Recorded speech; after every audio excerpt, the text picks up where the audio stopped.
څو ورځې مخکې د علاقه مازي په توهنو مغلي کې په ډېر بېدردۍ سره قتل شوي ظاهرشاه ماشومانو او کونډې نن د انصاف د فراهمۍ دپاره میډیا سره خبرې اترې کړي.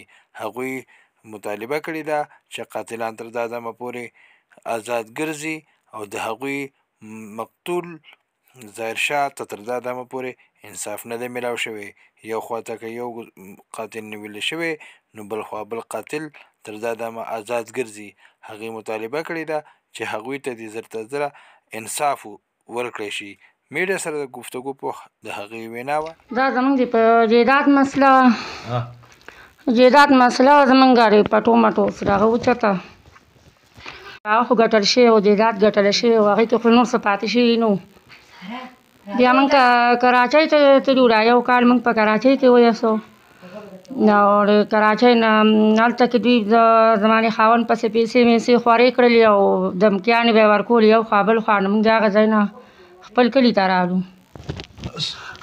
چې روغه شوې ده هغې دپاره بیا ولې دمکیانې ورکول؟ نه روغه وشوه، ایسي کلي ته رالې. موږ ایسي چې روغه کړې ده هزار څه دغه شو لکه نو روغه وشوه، په دې کې خو څه پاتې نه دي. بیا چې روغه وشي نو په دې کې خو هېڅ پاتې نه شو. نو لکه په دې موږ کلي ته رالو. چې موږ کلي ته رالو 2 شپې موږ وکړې او په 3مه شپه باندې دوی ورته دی ځان له نګرۍ ته بازار ته تخم له لاړو او سره یې راوچته کړه، تخم یې راوچت کړو. دوی ورته په لار کې ناست وو، دا 5 کسانو، ایوب خان او سیب خان چې دی ما په دې 2 دعوه کړې ده، په دې نورو منډه کړې ده. 2 باندې ما دعوه کړې ده.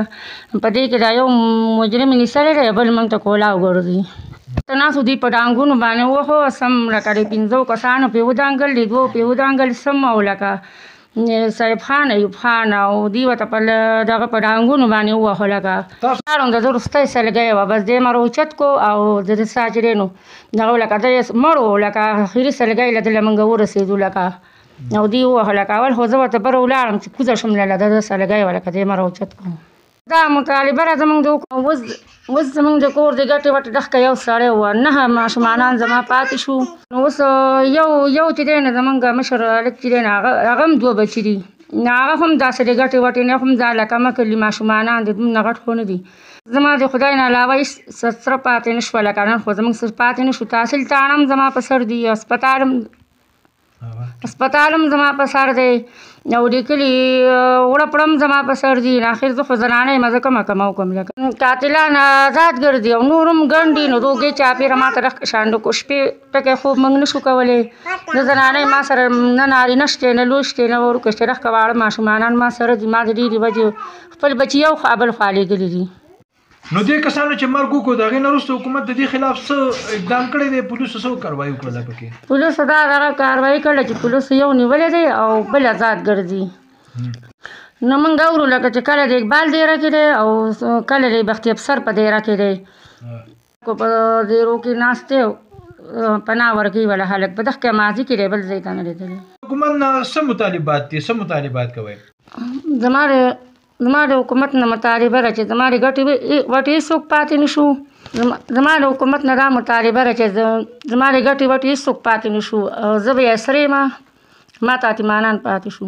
زه کیسونه وکړم، که زه واړه سنبال کړم، که زه دشمني وکړم، که زه په سر حکومت دی زما قاتلان دې ونیسي او ما له انصاف راکړي.